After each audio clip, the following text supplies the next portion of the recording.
Hello students, welcome है आपका अपने YouTube channel NCERT quick solution में। तो स्टूडेंट्स, कैसे हैं आप सब लोग। तो स्टूडेंट्स, यहाँ पर हम आज डिस्कस करने वाले हैं इस अपने चैनल के माध्यम से जो आप सभी स्टूडेंट्स ने यहाँ पर national means cum merit scholarship exam यानी कि जो कक्षा 8 का जो स्कॉलरशिप एग्ज़ाम है वो दिया होगा। तो उन सभी बच्चों के लिए यहाँ पर मैथमेटिक्स के क्वेश्चंस का हम सॉल्यूशन लेके आए हैं बच्चों। मैथमेटिक्स में आपके जो क्वेश्चन आए थे वो जो थे वो किस प्रकार के आए थे, ठीक है। तो उन पर आज हम डिस्कस करेंगे इस चैनल के माध्यम से। तो यहाँ पर स्टूडेंट्स हम डिस्कस करेंगे। पहला क्वेश्चन हमारा है 41। आप अपने पेपर सेट के अकॉर्डिंग इसको मिला सकते हैं क्योंकि यहाँ पर पूरा क्वेश्चन और ऑप्शन पूरा दिया गया है और पूरा सॉल्यूशन आपको समझाया जाएगा कि क्या क्या इसके अंदर आंसर आ रहे हैं, ठीक है बच्चों। और आपने अपने आंसर की से इसको मिला लीजिएगा और अपने जो ओएमआर सीट आपने भरी थी उसके अकॉर्डिंग, चूंकि आपको ओएमआर सीट की एक कार्बन कॉपी मिली होगी, तो उसके साथ आप इन क्वेश्चंस को मिला लीजिएगा। ये 20 क्वेश्चन रहेंगे मैथमेटिक्स के। तो इसमें देखिए आप कितना स्कोर कर पा रहे हैं, ठीक है बच्चों। तो शुरू करते हैं। पहला क्वेश्चन बच्चों, यहाँ पर क्वेश्चन आया था कि 83 का स्क्वायर माइनस 17 का स्क्वायर का मान क्या होगा, ठीक है बच्चों। तो यहाँ पर आपका जो क्वेश्चन था 83 का स्क्वायर माइनस 17 का स्क्वायर करना था बच्चों। तो इसको आप दो तरीके से सॉल्व कर सकते थे। या तो आपने करना था 83 गुणा 83 करना था, ठीक है, इन दोनों को गुणा करके जितना आए, और साथ ही साथ फिर 17 गुणा 17 करना था, ठीक है, 17 गुणा 17 करना था। इसको गुणा करके जो आए, इन दोनों के गुणा में से 83 गुणा 83 करके जो आंसर आता उसमें से 17 गुणा 17 के आंसर को घटा देना था और आपका आंसर यहाँ पे प्राप्त हो जाता है, ठीक है बच्चों। एक तरीका तो आपका ये है। दूसरा तरीका इसका एक और है बच्चों, उस पर हम डिस्कस करेंगे, वो ज़्यादा शॉर्ट मेथड रहेगी। तो उस पर बात करते हैं।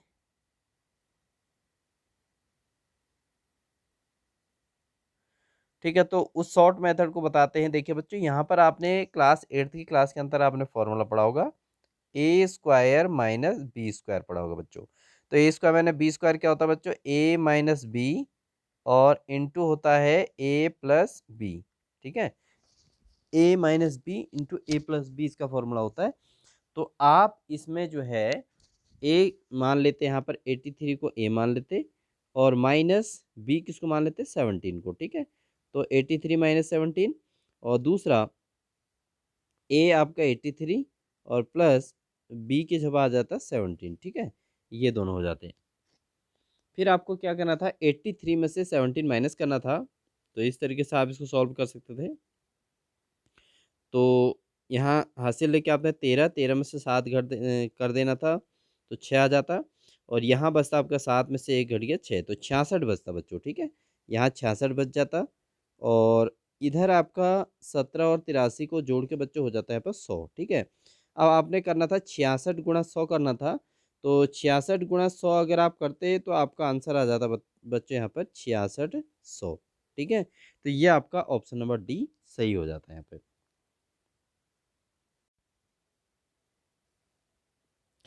नेक्स्ट क्वेश्चन है बच्चों यहाँ पे आपका क्वेश्चन नंबर 42। तो 42 में यहाँ पर कहा गया है आंकड़ों 42, 53, 25, 36, 61, 79 और यहाँ पर 77, ठीक है, 89 और 77। तो बच्चों इसमें आपको क्या करना था, इनका माध्यक पूछा गया यहाँ पर माध्यक। तो आपने क्या करना था, इसको आरोही क्रम में लिख देना था बच्चों। कौन से क्रम में, आरोही क्रम में लिख देना था। और आरोही क्रम में लिखने के बाद उसके बाद आप क्या कर लेते हैं, यहाँ पे आप सीधे सीधे इसको जो है सबसे पहले आरोही क्रम में कौन सी संख्या आएगी, 25। और उसके बाद बच्चों यहाँ पर आ जाती है आपकी 36 और उसके बाद आपके आ जाती है 42 और उसके बाद आपकी यहाँ पर आ जाती है बच्चों 53, 53 आंसर आ जाता है यहाँ पे। और उसके बाद आपका 53 के बाद आपका 61 उससे बड़ा है और फिर 77 आ जाता और 77 के बाद लास्ट में आ जाता बच्चों 89, ठीक है। तो इस तरीके से आपने इनको बढ़ते क्रम में लिख देना था, आरोही क्रम में इनसे बढ़ते क्रम में, यानी कि इंक्रीजिंग ऑर्डर कहते हैं इसको, ठीक है। तो उसके बाद आपने देखना था कौन सी संख्या बीचों बीच में आ रही है। तो यहाँ पर 53 आप देख रहे होंगे, इधर को भी 3 टर्म है, इधर को भी 3 टर्म है, 3 संख्या इधर छोड़ दिया आपने, 3 संख्या इधर छोड़ दी, तो बचा कौन सा संख्या, 53 बचा बच्चों। यहाँ पे कितना बचा है, 53। तो इसका जो राइट आंसर होता है आपका माध्यक। तो ये माध्यक जो है, माध्यक निकालने की शॉर्ट ट्रिक यही होती है बच्चों, सरलतम रूप है ये। तो इस तरीके से आप इसका माध्यक निकाल सकते थे और आपका यहाँ पर आंसर प्राप्त हो जाता है कितना 53 यानी कि 53 आंसर, यानी कि ऑप्शन नंबर डी इस क्वेश्चन का सही होगा बच्चों। तो आप देख लीजिएगा अपने पेपर सेट में जो भी सेट आपको मिला है उसमें आप देख सकते हैं आपका जो है माध्यक वाले क्वेश्चन का आंसर 53 आ रहा है। ठीक है, नेक्स्ट क्वेश्चन है बच्चों यहाँ पे क्वेश्चन नंबर 43। पाई चार्ट में वृत्त के केंद्र पर आंतरिक संपूर्ण कोण का मान क्या होता है? तो बच्चों यहाँ पर जो वृत्त का केंद्र है, एक वृत्त है, अगर इस वृत्त के केंद्र की बात करें तो यहाँ पर आपका बनता है टोटल 360 अंश। ठीक है, तो यहाँ पर आपका कितने अंश का कोण बनना था बच्चों? 360 अंश का कोण बनना है। ठीक है, तो वृत्त के केंद्र पर हमेशा 360 अंश का कोण बनता है टोटल कोण। तो आपका ये आंसर इसका ऑप्शन नंबर सी सही होगा बच्चों। कितने अंश का? 360 अंश का। ठीक है, ये कॉमन क्वेश्चन है, इसको आपको जो है नॉर्मली यहाँ पे ये क्वेश्चन पता होना चाहिए बच्चों। नेक्स्ट क्वेश्चन है बच्चों आपका क्वेश्चन नंबर 44 आया था, अंग्रेजी वर्णमाला में स्वर यानी कि वॉवल्स चुनने की प्रायिकता ज्ञात कीजिए। तो बच्चों यहाँ पर आपका जो अंग्रेजी में जो टोटल वर्णमाला होती हैं वो होती है 26। आपने पढ़ा होगा ए से लेके जेड तक जो स्पेलिंग्स होती हैं आपकी टोटल 26 होती हैं। अब इसमें बात कहेगी वॉवेल्स। ठीक है, तो प्रायिकता क्या होता है? अनुकूल परिणाम बटे कुल संभावित परिणाम होता है। अब वॉवेल्स कौन कौन से होते हैं बच्चों? आपके वॉवेल्स में से स्वर हो गया। ठीक है, कौन कौन से होते हैं? ए होता है, ई होता है, आई होता है, ओ होता है, यू होता है। ठीक है, इनको स्वर कहते हैं, इंग्लिश में स्वर इनको कहा जाता है। ए ई आई ओ यू। टोटल कितने हो रहे बच्चों यहाँ पे? 5 वॉवल्स हो रहे। कितने हो रहे हैं? 5। तो 5/26 इसका राइट आंसर बनता है। ठीक है, टोटल स्पेलिंग होती है 26 और उसमें जो है आपका स्वर कितना हो गया? 5। तो 5/26 इसका सही आंसर था, यानी कि ऑप्शन नंबर ए इसका सही आंसर है। ठीक है बच्चों, प्रायिकता वाले क्वेश्चन का ऑप्शन नंबर ए सही है। नेक्स्ट क्वेश्चन हम ले लेते हैं क्वेश्चन नंबर 45। बच्चों यहाँ पर प्रश्न जो पूछा गया था वो 15 प्रश्नों वाले एक कक्षा परीक्षा में प्रत्येक सही उत्तर के लिए 5 अंक दिए जाते थे और गलत उत्तर के लिए 3 अंक काट दिए जाते हैं, -3 अंक दिए जाते हैं। मोहन सभी प्रश्न हल करता है और यानी कि वो पूरे 15 क्वेश्चन सॉल्व करता है यदि उसके 11 प्रश्न सही होते हैं। तो देखो बच्चों यहाँ पर 11 प्रश्न उसके सही हो रहे हैं और आपने यहाँ देखा है कि सही प्रश्न पर कितने अंक दिए जा रहे हैं? सही प्रश्न पर बच्चों यहाँ पर मिल रहे हैं उसको जो है कितने अंक? सही प्रश्न पर उसको मिल रहे हैं 5 अंक। ठीक है, तो देखिए उसने 11 प्रश्न सही किए हैं। ठीक है, तो आपने क्या करना था? 11 को गुणा कर देना 5 से। क्यों? क्योंकि एक प्रश्न पर उसको 5 अंक मिले तो 11 प्रश्नों पर कितने मिलेंगे? 55 अंक मिलेंगे। ठीक है बच्चों, सही प्रश्न पर। ठीक है, जितने उसके सही हुए हैं और मोहन द्वारा अब जब सही 11 हुए हैं और टोटल प्रश्न कितने थे बच्चों? 15। ठीक है, 15 प्रश्न कुल थे, उनमें से 11 प्रश्न उसके सही हुए। तो भाई गलत कितने होंगे? गलत होंगे उसके 4 प्रश्न गलत हुए।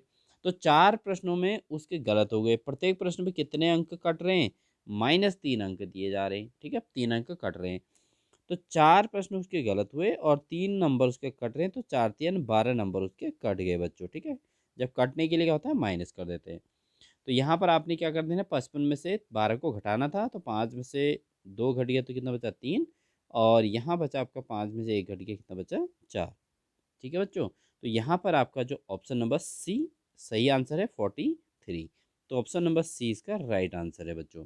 ठीक है, तो ये प्रश्नों वाले क्वेश्चन का आप देख सकते हैं 45 है इस सेट के अकॉर्डिंग और आपका इसका आंसर जो है 43 आएगा।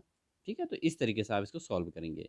कोई भी एग्जाम हो रहा हो, इन फ्यूचर एनटीएससी का कोई भी एग्जाम हो, तो इसी प्रकार के क्वेश्चन उसमें भी पूछे जाएंगे। ठीक है बच्चों, बच्चों अगर आप चैनल पर नए हैं तो इसको सब्सक्राइब जरूर कर लेना बच्चों। ठीक है, जिससे आपको इसी प्रकार के कंटिन्यू आपके कोई भी एग्जाम से रिलेट जो है इन्फॉर्मेशन आपको मिलती रहेगी।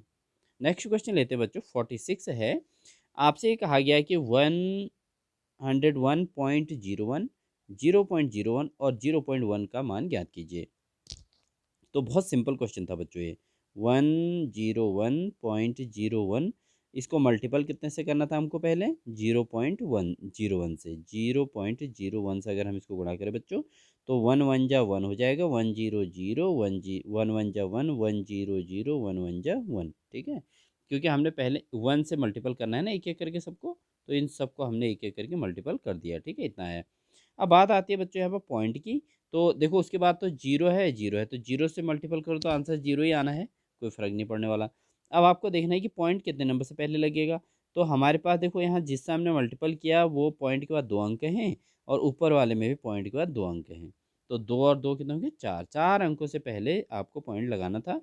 तो 1, 2, 3, 4, 4 अंकों से पहले यहाँ पर पॉइंट लग जाएगा बच्चों, ठीक है। उसके बाद फिर किससे गुणा करना है हमको 0.1 से, ठीक है। फिर कर दो 0.1 से, ठीक, इसको कर देते हैं। तो 1 1 जा 1, फिर से इंटू हो जाएगा 1 0 0, 1 1 जा 1, 1 0 0, 1 1 जा 1, इसी 1 से ये भी सब गुणा हो गए। अब पॉइंट की बात आती है बच्चों यहाँ पे। टोटल आप ऐसा भी देख सकते हैं, आपने इन सबको गुणा कर दिया फिर पॉइंट के बाद नंबर काउंट कर लिए। तो यहाँ पर देखिए आपके पॉइंट के बाद 4 अंक नंबर हैं और यहाँ पॉइंट के बाद 1 नंबर है, देखा होगा आपने। तो टोटल 5 अंकों से पहले पॉइंट लग जाना है। 1 2 3 4 5, 5 अंकों से पहले यहाँ पॉइंट लग गया और पॉइंट के पहले कुछ नहीं है तो जीरो लगा देते हैं। तो बच्चों आप इस तरीके से सॉल्व करके इसका फर्स्ट ऑप्शन आपका राइट आंसर आ रहा था। तो ये आपका मल्टीपल का क्वेश्चन था। तो मल्टीपल वाले क्वेश्चन में आपको कोई ज़्यादा दिक्कत नहीं आती, केवल आपको दशमलव का ज्ञान होना चाहिए कि दशमलव किस अंक से पहले लगेगा। इसके लिए आपको गिनना होता है मल्टीपल के दौरान, गुणा करने के बाद आपको गिनना होता है दशमलव के बाद कितने अंक हैं, उतने अंकों से पहले आपको दशमलव आंसर में लगा देना है, ठीक है। अच्छा, नेक्स्ट क्वेश्चन लेते हैं बच्चों। क्वेश्चन नंबर 47, ठीक है।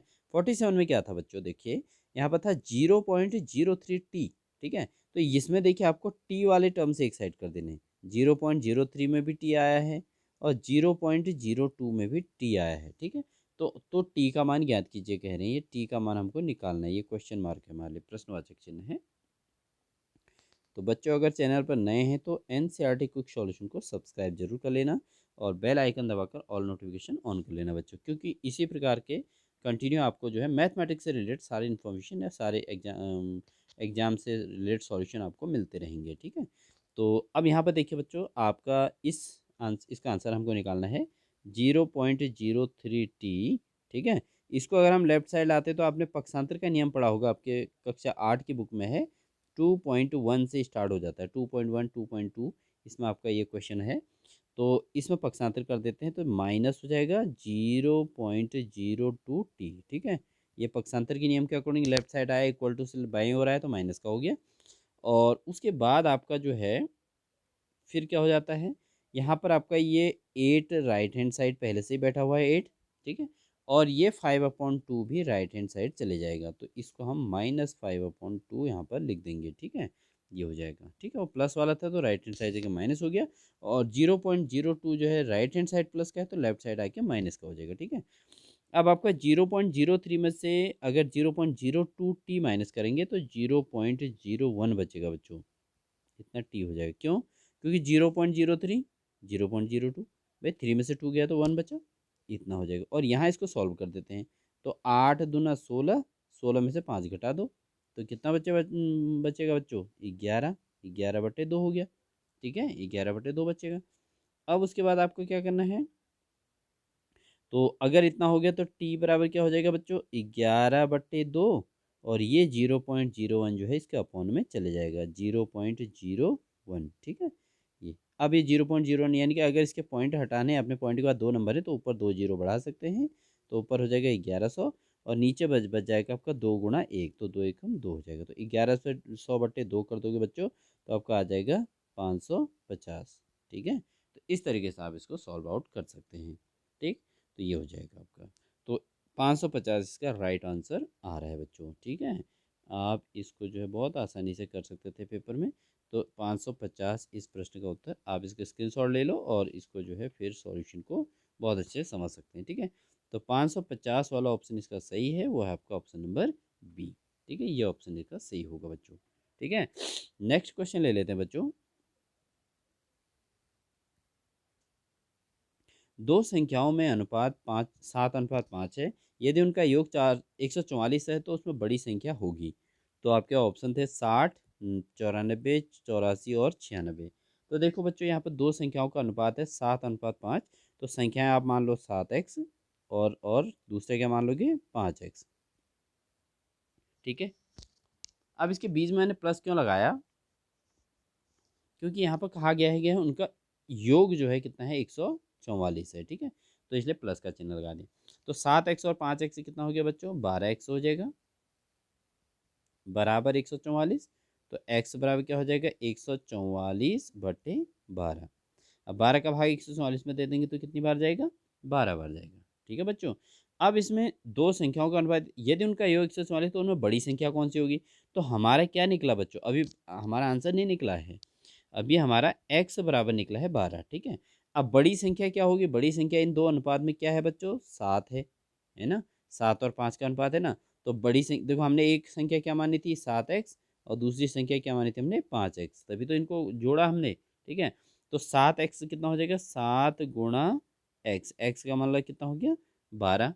ठीक है। x का मान कितना आएगा हमारा 12, 7x को ले रहे हैं ना हम यहाँ पे, 7x को ले रहे हैं तो हमारा 7 गुणा 12, तो 12 कितना होता है 84। ठीक है ना बच्चों। तो 84 इसका राइट आंसर बनता है। तो 84 कौन सा ऑप्शन है, सी वाला ऑप्शन आपका सही है, 84 इसका आंसर आ जाएगा।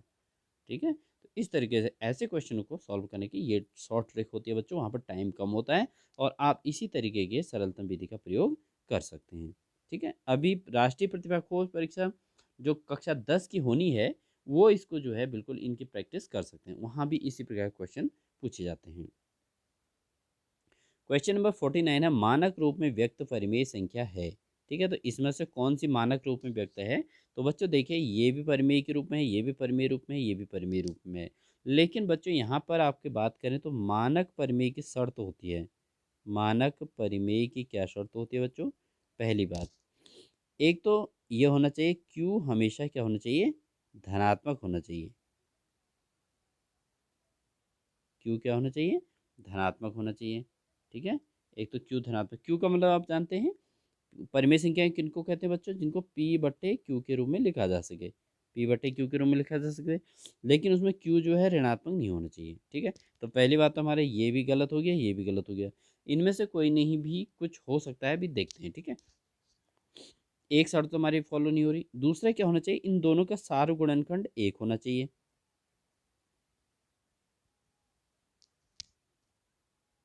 सार गुणनखंड क्या होना चाहिए, एक होना चाहिए बच्चों। ठीक है नहीं। अब यहाँ पर देख सकते हैं आप, सार गुणनखंड क्या है, सार गुणनखंड एक वाला कौन सा है, तो भाई यही है आपका ऑप्शन।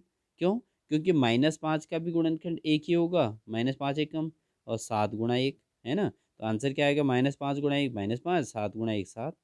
ठीक है। तो इनका सार गुणनखंड क्या होना चाहिए, एक होना चाहिए। अब जैसे आपको अगर हम कहें, अगर आपसे कह दिया जाए 20/40 -20/40, क्या ये मानक रूप में परिमेय संख्या है, तो नहीं है ये। ठीक है। क्यों नहीं है, क्योंकि इसमें 20 का भाग जा सकता है अभी, -20 एकम 20, 20 दूना 40, समझ गए, 20 एकम 20, 20 दूना 40, तो ये बन गया मानक रूप, ये नहीं है मानक रूप परिमेय संख्या, ये है मानक परिमेय संख्या, समझ गए। लेकिन बट्टे में, बट्टे वाला हमेशा माइनस में नहीं होना चाहिए, तभी वो परिमेय होगा। अगर बट्टे वाला माइनस में हो गया तो इसका मतलब 0 से कम हो गया, और परिमेय संख्या तभी होती है जब क्यू का मान 0 से कम ना हो। ठीक है, 0 या 0। ठीक है बच्चों, तो आपका इसका आंसर क्या आ जाएगा, फर्स्ट वाला ए ऑप्शन इसका सही हो जाएगा। ठीक। तो इस तरीके से आप इसको कर सकते हैं, ए ऑप्शन सही है आपका।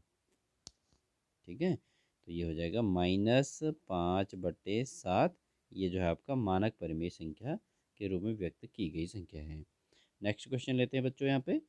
नेक्स्ट क्वेश्चन है हमारा, यदि z = -5, देखिए इन्होंने z = -5 दिया है, तो z² - 3 × z - 4 का मान ज्ञात कीजिए। तो देखो क्या हो जाएगा बच्चों, यहाँ पे हमारे पास z² दिया है इन्होंने, तो z की जगह कितना रखो, कह रहा हो -5 रखना है था। ठीक है। तो यहाँ -5 का स्क्वायर हो जाएगा, -3 ब्रैकेट के अंदर -5 और -4 ये रखना था।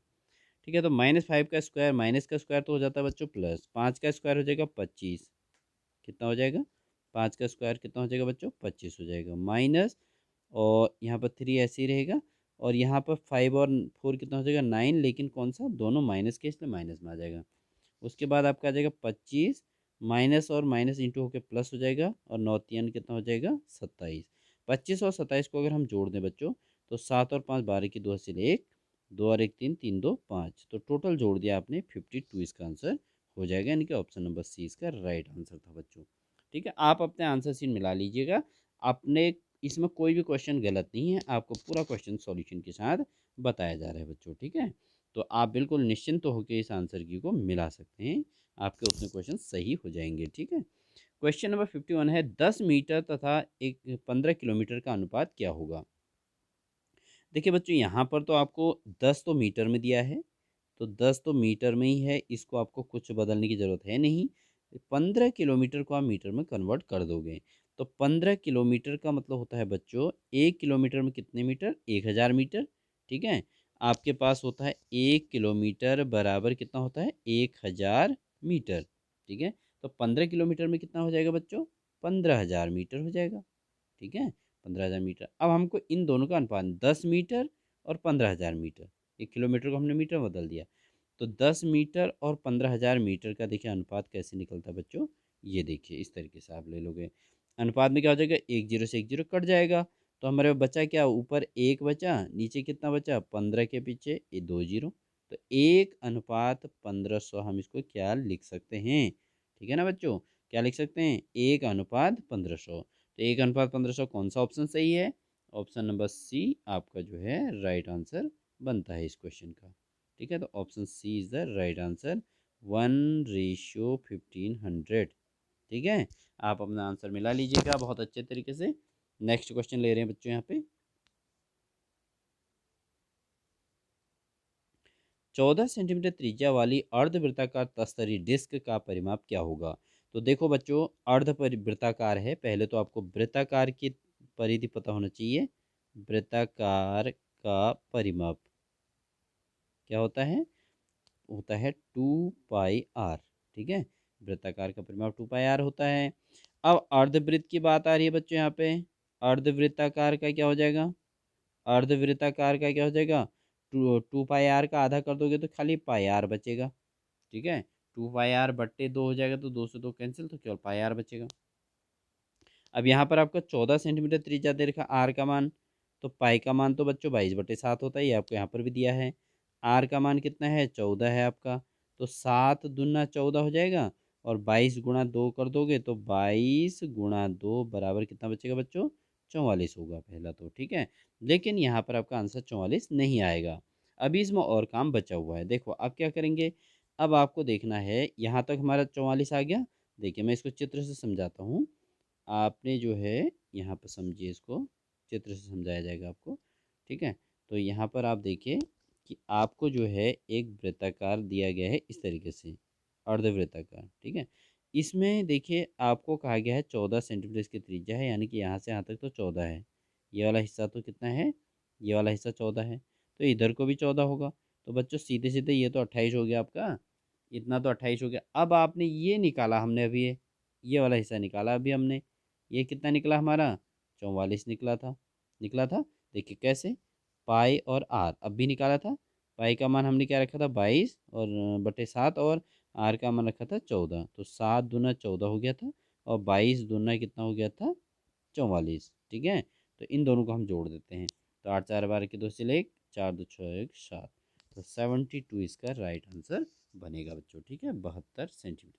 अर्धवृत्ताकार तस्तरी का जब परिमाप निकालते हैं बच्चों, तो उसमें क्या करते हैं, पहले तो उसका परिमाप जोड़ देते हैं, सॉरी उसका व्यास जोड़ देते हैं, त्रिज्या का दोगुना। ठीक है, ये व्यास कहलाता है, और फिर उसका अर्ध परिमाप जोड़ दें। अर्ध परिमाप कैसे निकलता है, 2πr/2 करके, यानी कि 2 से 2 कैंसिल, तो बचता है केवल पाई आर। तो अर्ध परिमाप का सूत्र होता है पाई आर, और किसी वृत्ताकार का कुल परिमाप का सूत्र क्या होता है, 2πr। ठीक है, और अर्धवृत्त का परिमाप का सूत्र क्या होता है, खाली पाई आर होता है, और वृत्त के परिमाप का सूत्र होता है 2πr। ठीक है बच्चों, ये आपको आना चाहिए। अब जब उसके परिमाप की बात आएगी, तो ऐसी स्थिति में आपको अर्धवृत्ताकार तस्तरी है, तो उसका परिमाप कौन, ये वाला हिस्सा भी उसमें काउंट होगा, तो टोटल ऐसे करके। ठीक है बच्चों, इस तरीके से इस क्वेश्चन को किया जाता है। नेक्स्ट क्वेश्चन हम ले लेते हैं बच्चों, यहाँ पे नेक्स्ट क्वेश्चन है आपका, नेक्स्ट क्वेश्चन है, देखिए ये बहुत सिंपल क्वेश्चन था बच्चों। यहाँ पर कहा थे 1 का क्यूब, 2 का क्यूब, 3 का क्यूब, 4 का क्यूब और 5 का क्यूब। ठीक है, तो ये आपका कितना था, ये आपका है 225। ठीक है, तो ऐसे आपसे पूछा गया था कि 2 का क्यूब, 3 4 का क्यूब और 6 का क्यूब, 8 का क्यूब और 10 का क्यूब, ये कितना होगा। ठीक है बच्चों, तो यहाँ पर आपको क्या करना था, तो इसको आपने सॉल्व करने के लिए क्या करना था, शॉर्ट मेथड भी है इसकी, लॉन्ग मेथड भी। आप इसको चाहे तो लॉन्ग मेथड से भी कर सकते थे। जैसे आपका 2 का क्यूब देखिए बच्चों, यहाँ पे क्या हो जाएगा, 2 का क्यूब हो जाएगा 2 दूना 4 दूना 8, ठीक है। 4 का क्यूब 4 चौको 16 चौको 64, 8 6 का क्यूब दो होता है आपका 6 जगह 36, 36 गुणा 6 करते तो 216 आपका आ जाता है, ठीक है। मतलब कॉमन मेथड आपको बता रहा हूँ। 8 का क्यूब हो जाता है आपका 8 अट्ठा 64, 64 गुणा 6 करना था, 6 देखिए 8 का क्यूब का मतलब बच्चों यहाँ पे है 8 अट्ठा 64, पहले तो 8 का स्क्वायर कर दोगे, ठीक है ना। 8 का क्यूब का मतलब आप जानते हैं 8 का क्यूब बोलना है 8 गुणा 8 गुणा 8, ठीक है, ये है इसका मतलब है। तो 8 अट्ठा तो 64 हो गया, 64 को फिर 8 से गुणा करना था, तो 8 को 32 की दो 3, 8 का 48 और 3 कितना हो जाएगा 51, ठीक है। तो कितना आया बच्चों इसको 512 आ गया, ठीक है। फिर 10 का क्यूब कर देते, 10 का क्यूब हो जाता है आपका 1000, क्योंकि 10 गुणा 10 मतलब कॉमन मेथड बता रहा हूँ, तो 1000 हो जाता, इनको आपने जोड़ देना था।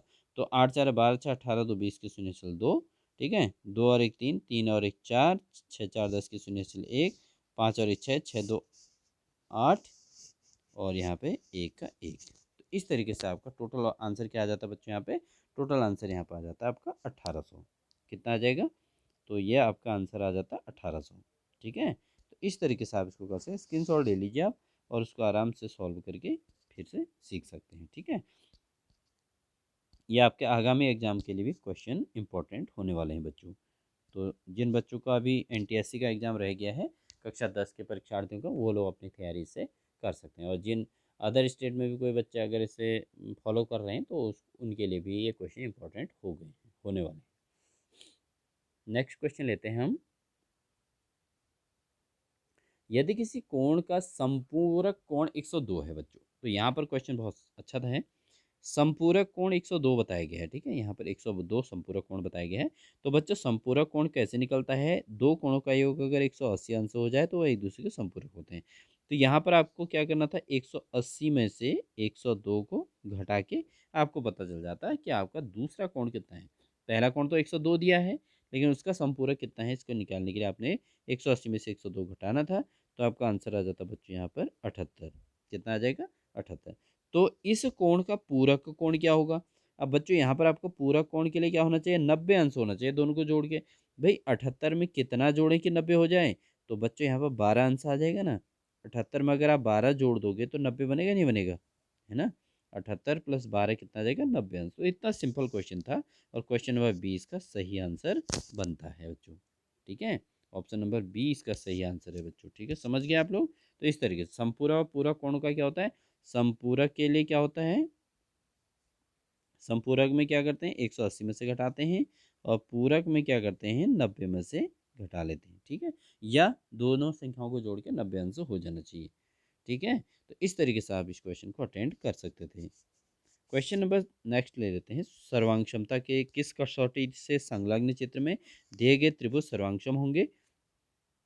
तो देखो बच्चों सर्वांगक्षम के आपके कसौटी क्या क्या है, ऐसे ऐसे ऐसे एस का मतलब होता है side angle side, side angle side, सब क्लास 7th का है।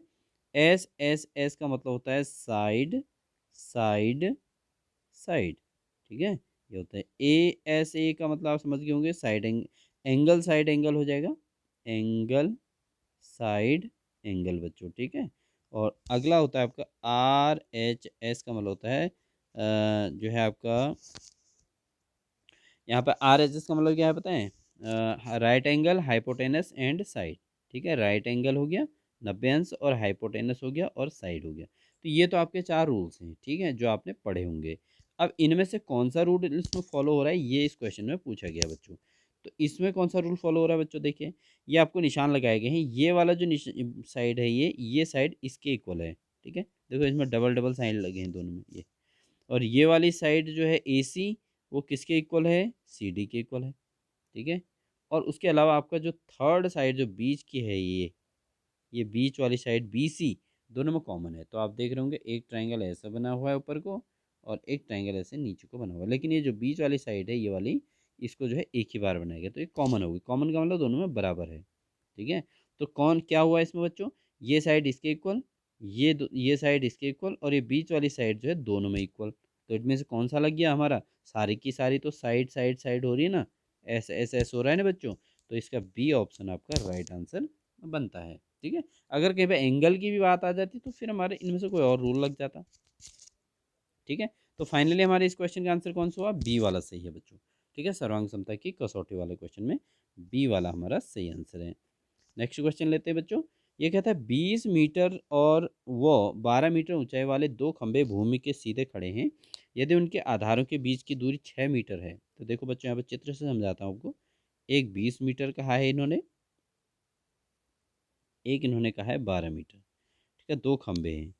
ठीक है, एक 20 मीटर ऊंचा है और एक 12 मीटर ऊंचा है। ठीक हो गया, ये 12 ही मीटर है और ये आपका ऊपर को पूरा 20 मीटर है। ठीक है, तो अब ये जो है भूमि पर यदि उनके आधारों के बीच की दूरी कितनी है, 6 मीटर, तो आधार 6 मीटर की दूरी पे हैं दोनों।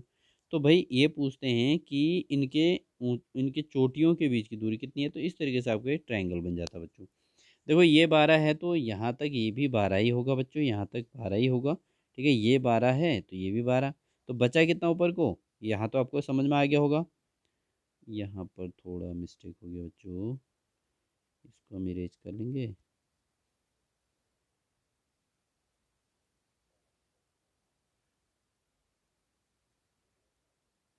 ठीक है, तो हमें इसको कलर चेंज कर लेते हैं। तो देखिए बच्चों, ये आपका अब बचा केवल यहाँ पर से आपका ये ऊपर का हिस्सा, ये वाला हिस्सा।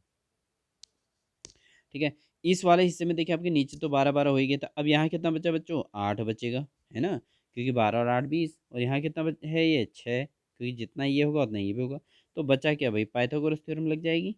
पाइथागोरस थ्योरम में क्या होता है कि जो कर्ण का स्क्वायर होता है बच्चों, ये कर्ण हो गया ना आपका, hypotenuse square is equal to base square plus perpendicular square. Finally आपने क्या करना था, 6 का स्क्वायर और प्लस 8 का स्क्वायर कर देना, 6 का स्क्वायर और 8 का स्क्वायर को जोड़ देना था। तो 6 का स्क्वायर 36, 8 का स्क्वायर कितना हो गया है यहाँ पे 64। ठीक है, 36 और 64 कितना हो जाए बच्चों, 100 हो जाता है। 100 का वर्गमूल निकालोगे तो कितना आएगा, 10। ठीक है, तो इसका आंसर आपका 10 मीटर सही आंसर बनेगा। ठीक है, तो इसका जो राइट आंसर है बच्चों वो 10 मीटर है। लेते हैं नेक्स्ट क्वेश्चन। 56 के बाद हमारा क्वेश्चन नंबर आता है 57। सबसे छोटी संख्या जिसको 655 में से घटाने पर परिणामी संख्या पूर्ण वर्ग संख्या होगी। तो बच्चों देखिए, यहाँ पर ऐसे क्वेश्चन को करने का एक ही तरीका है, जैसे 655 है, इसका हमें पूर्ण वर्ग करना है तो क्या क्या होगा, वर्गमूल निकालेंगे। तो आपको जो है कितना घटाना है ये पता चलेगा इससे। तो ये हो जाएगा आपका 2 दूना 4। ठीक है, वर्गमूल आपको आने चाहिए क्योंकि 8 के बच्चे आप रहे हैं। तो 6 में से 4 घट गया, बच्चे का 2, यहाँ 2 में 2 जोड़ देंगे तो 4 आ जाएगा। अभी 55 को नीचे ले लेंगे, यहाँ से क्या आना है, इकाई को छोड़ दो, 4 का भागा 25 में, 4 का 24, तो 6 बार तो इसमें जाएगा नहीं, तो लगभग हमारा 5 बार, तो 5 पंचे 25 के 5 2, और 5 को बीच दो 22। ठीक है, अब यहाँ कुछ फालतू हो रहा है। ठीक है, 255 में 225 घटा दोगे तो बच्चों कितना आएगा, 30 बचेगा। ठीक है, तो ये पता चलता है कि अगर हम इसमें 30 घटा दें तो ये हमारा पूर्ण वर्ग हो जाएगा, क्योंकि अगर हम 655 में से अगर 30 घटाते हैं बच्चों, तो अगर हम इसमें 30 घटा दें तो यहाँ पर क्या बन जाएगा, 655 में से अगर हम 30 घटा देंगे बच्चों तो 625 बचेगा, और 625 आपका बनता है किसका, 25 का वर्ग। ठीक है, तो ये आपका तब जाएगा पूर्ण वर्ग। तो क्या घटाया हमने, 30 घटाया, तो 30 घटाने पे ये पूर्ण वर्ग संख्या बन जाएगी बच्चों। ठीक है, तो इस तरीके से आपका ये 57 वाले क्वेश्चन का आंसर 30 आता है। नेक्स्ट क्वेश्चन ले लेते हैं। क्वेश्चन नंबर 58 कहता है, तीन संख्याएं 1 2 3 के अनुपात में है, यदि इन संख्याओं का गुणनफल इतना है तो संख्याएं क्रमशः क्या है। देखो ये अनुपात दे रखा है बच्चों, इसको क्या लिखना था आपने, 1 को 1x लिख देना था, और 2 को 2x लिख देना था, और 3 को 3x लिख देना था। इनका गुणनफल कहा गया इसलिए मैंने सीधे सीधे गुणा कर दिए हैं, बराबर 1296। ठीक है, देखो यदि इन संख्याओं का गुणनफल, तो पहला हमने x मान लिया उसको, दूसरे को 2x, तीसरे को 3x, क्योंकि यहाँ अनुपात दे रखा है ना हमको, अनुपात के अकॉर्डिंग मान लेते हैं। तो x 2x और 3x कितना हो जाएगा गुणा करके, तो 3 दूना 6, 6 एकम 6, यानी कि 6 ही रहेगा। और संख्या x देखें तो 1 2 3, 3 बार x है तो x का क्यूब हो जाएगा 1296। यहाँ पर गुणा हो रखा है बच्चों, तो गुणा होने पर घातें जुड़ जाते हैं, तो इसलिए x 3 बार आ गया, x का क्यूब हो जाएगा। इससे एक्स क्यूब बराबर आ जाएगा हमारा 1296 बट्टे कितना आ जाएगा, 6 आ जाएगा। तो एक्स क्यूब बराबर बच्चों आ जाएगा 6 दूना 12, 6 कम 6, 6 छः 36, 216। ठीक है। तो एक्स क्यूब बराबर जब 216 आया बच्चों यहाँ पे, एक्स क्यूब बराबर 216, तो एक्स बराबर क्या आ जाएगा, 216 का आप क्या निकाल दोगे, क्यूब रूट निकाल दोगे, तो एक्स बराबर कितना आ जाएगा, 6 आ जाएगा। 216 का जब क्यूब रूट घनमूल आप निकालोगे तो आंसर आएगा 6। तो अब आपको बताना है कि संख्याओं का अनुपात क्या रहेगा। देखो हमने पहली संख्या क्या मानी थी, एक्स मानी थी, तो एक्स का मतलब 6 हो गया। दूसरी संख्या हमने क्या मानी थी बच्चों, 2x, तो 6 दूना 12, ठीक है। और तीसरी क्या मानी थी, 3x, 3x मतलब 6 3 18, क्या हो जाएगा, 18। इन तीनों को अगर हम गुणा करेंगे तो हमारा आंसर कितना बनेगा बच्चों, 1296। तो हमारा कौन सा ऑप्शन सही हो जाएगा, 6 12 और 18 कौन सा है, option number D is the right answer बच्चों। ठीक है, 58 का डी आंसर सही हो जाएगा। 59 कहता है बच्चों, किसी भवन के फर्श में समचतुर्भुज के आकार की 400 टाइलें हैं, सॉरी 4000 टाइलें हैं, और इनमें से प्रत्येक के विकर्ण 40 सेंटीमीटर और 30 सेंटीमीटर लंबाई के हैं। 5 रुपये प्रति वर्ग मीटर की दर से इस फर्श को पॉलिश करने का व्यय क्या होगा। तो इसको समझना है बच्चों। देखिए, आपके पास विकर्ण दे रखे हैं, है ना, समचतुर्भुज का। सबसे पहली बात तो आपको पता होना चाहिए समचतुर्भुज होता कैसा है। समचतुर्भुज होता है पतंग के आकार का, ठीक है। इसके विकर्णों को आप D1 और D2 कह सकते हैं। अब बात आती है समचतुर्भुज के क्षेत्रफल की बात। तो हमको जो इसके विकर्ण दे रखे हैं बच्चों, एक विकर्ण दे रखा है 40, और दूसरा विकर्ण कितना दे रखा है, दूसरा विकर्ण हमको D2 बराबर दे रखा है 30 सेंटीमीटर, ठीक है, दिया है। और इनको जो है अगर हम सॉल्व करें तो हमारा जो इसका क्षेत्रफल आ जाएगा, वो आ जाएगा बच्चों यहाँ पे, समचतुर्भुज का क्षेत्रफल होता है 1/2 गुणा D1 गुणा D2, ठीक है। तो 1/2 गुणा 40 गुणा 30, तो 40 गुणा 30 गुणा करके तो 1200 हो जाएगा, और बट्टे दो कितना आ जाएगा बच्चों, 600। ये 600 वर्ग सेंटीमीटर इसका आंसर आएगा पहले तो, ठीक है। अभी कंप्लीट सॉल्यूशन नहीं है। अब ऐसी कितनी टाइलें हैं, थोड़ा एक क्वेश्चन लेंथी है बच्चों यहाँ पे, तो इसको करने के लिए आगे देखेंगे। अब इसमें हमारे पास कितने टाइलें हैं टोटल, हमको इसका भी पता होना चाहिए। तो टोटल टाइलें हैं बच्चों 400। तो एक टाइल कितने का आ रहा है हमारा, 600 वर्ग सेंटीमीटर। तो 4000 टाइल्स हैं यहाँ पे। तो 4000 गुणा हो जाएगा बच्चों 600। तो 4000 गुणा 600 कर देंगे तो 6 चौको 24, और कितने जीरो आ जाएंगे बच्चों, 3 जीरो इसके पास है, 2 जीरो इसका, तो 5 जीरो आ जाएंगे, ठीक है। अब इसको हमें किस में बदलना है, वर्ग मीटर में। ये तो हमारा सेंटीमीटर में है, इसको वर्ग मीटर में बदल, 1 सेंटीमीटर को अगर वर्ग मीटर में बदलना है तो आपको क्या करना पड़ता है, सेंटीमीटर को वर्ग मीटर में बदलने के लिए आपको बदलना पड़ेगा, 10,000 से गुणा करना पड़ेगा। किससे गुणा करना पड़ेगा, 10,000 से। तो बट्टे में क्या कर देंगे बच्चों, यहाँ पे 10,000 कर देंगे, ठीक है। तो 10,000 कर दो, जीरो से जीरो कैंसिल, दूसरा जीरो कैंसिल, तीसरा जीरो कैंसिल, चौथा जीरो कैंसिल, तो बचा कितना इसमें, तो आपके पास जो है 240 यहाँ पर बच गया, ठीक है। अब इन्होंने कितने रुपये प्रति वर्ग मीटर कह रखा बच्चों, यहाँ पे इन्होंने कह रखा 5 रुपये प्रति वर्ग मीटर। तो भाई एक वर्ग मीटर का खर्च 5रुपये है, तो 240 का कितना आ जाएगा, तो 240 गुणा 5 कर देंगे, तो यहाँ पर आ जाएगा जीरो, 5 को 20 का 2, और 5 दूना 10 दो 1200। तो टोटल 1200 रुपये का यहाँ पे व्यय आने वाला है बच्चों। तो ये क्वेश्चन थोड़ा आप आपके लेवल के अकॉर्डिंग थोड़ा लेंथी कर दिया इन्होंने, क्योंकि यहाँ पर वर्ग मीटर में भी कन्वर्ट करना है, और साथ ही साथ इसको रुपये के हिसाब से बदलना था, और क्षेत्रफल के हिसाब से 4000 टाइल्स का आंसर भी निकालना था, ठीक है बच्चों। तो यहाँ पर 1200 इसका राइट आंसर बनता है। आप इसको क्वेश्चन को कॉपी में नोट करकेंगे तो आपको बहुत अच्छे से समझ में आ जाएगा। तो आपका कौन सा ऑप्शन सही आया बच्चों, यहाँ पे 1200 वाला ऑप्शन सही आ गया, 1200 वाला राइट आंसर हो गया आपका, ठीक है। लास्ट क्वेश्चन बच्चों, इस एक्सरसाइज का लास्ट क्वेश्चन लेते हैं आपके इस पेपर सेट का 2022, जो आपका जो है 14 मार्च को संपन्न हुआ है, उसी का सॉल्यूशन चल रहा है। तो क्वेश्चन नंबर 60 है बच्चों, ए बी सी में त्रिभुज ए बी सी में कोण बी 90 अंश है, बी डी कोण बी को समद्विभाजित करता है, और बी डी परपेंडिकुलर टू ए सी, तो कोण ए का मान ज्ञात कीजिए। तो यहाँ पर ए बी सी आपके पास एक राइट एंगल ट्राइंगल है, ठीक है, एक समकोण त्रिभुज है, जिसमें इस तरीके से ए बी सी, और यहाँ पर आपका कितना अंश का, 90 अंश का कोण बना हुआ है, कोण बी, ठीक है, कोण बी 90 अंश का। बी डी को कोण बी को समद्विभाजित करता है, भाई बी डी खींच दो यहाँ से, ऐसे करके। समद्विभाजित का मतलब बच्चों क्या हो गया, 90 अंश का आधा हो गया यहाँ पे 45 अंश, और यहाँ भी कितना हो जाएगा, 45 अंश हो जाएगा, ठीक है। ये दोनों 45 अंश के हो गए। अब बी डी परपेंडिकुलर टू ए सी, देखो ये जो बी डी लाइन है बच्चों, ये इन्होंने कहा है जो बी डी वाली लाइन है ये ए सी पर परपेंडिकुलर, तो बच्चों यहाँ पर आपका ए लिखना पड़ेगा और यहाँ पे क्या आ जाएगा आपका सी। ठीक है, तो परपेंडिकुलर का मतलब 90 अंश हुआ, यहाँ पर भी लंबवत है। ठीक है, ये निशान जो होता है बच्चों लंबवत का होता है। ठीक है, तो आपको थोड़ा एडवांस मैथमेटिक्स की ज़रूरत है इसमें, जिसमें आप थोड़ा मेहनत बढ़ा लेते तो आपका इसमें सारे क्वेश्चन सही हो जाते। तो ये आपका 90 अंश हो गया। अब बच्चा क्या आपके पास, देखो ये 45 अंश है, ये 90 अंश है, तो ये आपका एक ट्रायंगल बन गया। और एक ट्रायंगल में कितने अंश का कोण बनता है बच्चों, टोटल टोटल बनता है 180 अंश का। ठीक है, 180 में से अगर 90 और 45 आपको मिल चुके हैं तो बचा कितना, यहाँ कितना बचेगा बच्चों, 45 अंश, क्योंकि 45 45 90, 90 और 90 180।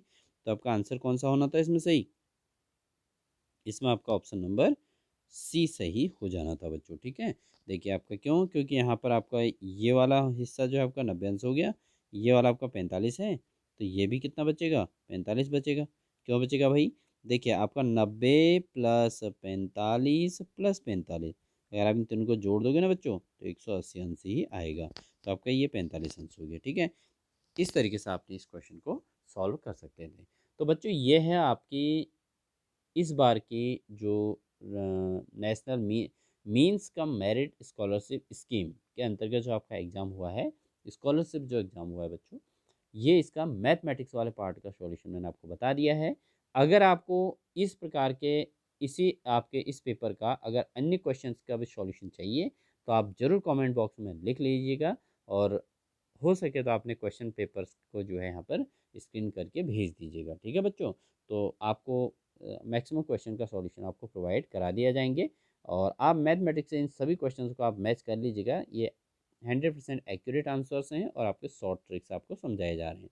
ठीक है बच्चों, wish you all the best. Channel पर नए हो तो सब्सक्राइब जरूर कर लेना बच्चों, और साथ ही साथ जो है अपने साथियों को शेयर जरूर कीजिएगा जिन लोगों ने भी इस क्वेश्चन का पेपर एग्ज़ाम यहाँ पर दिया हुआ है, उन सभी को इसको ज़रूर शेयर कीजिएगा। ठीक है बच्चों, wish you all the best for your success.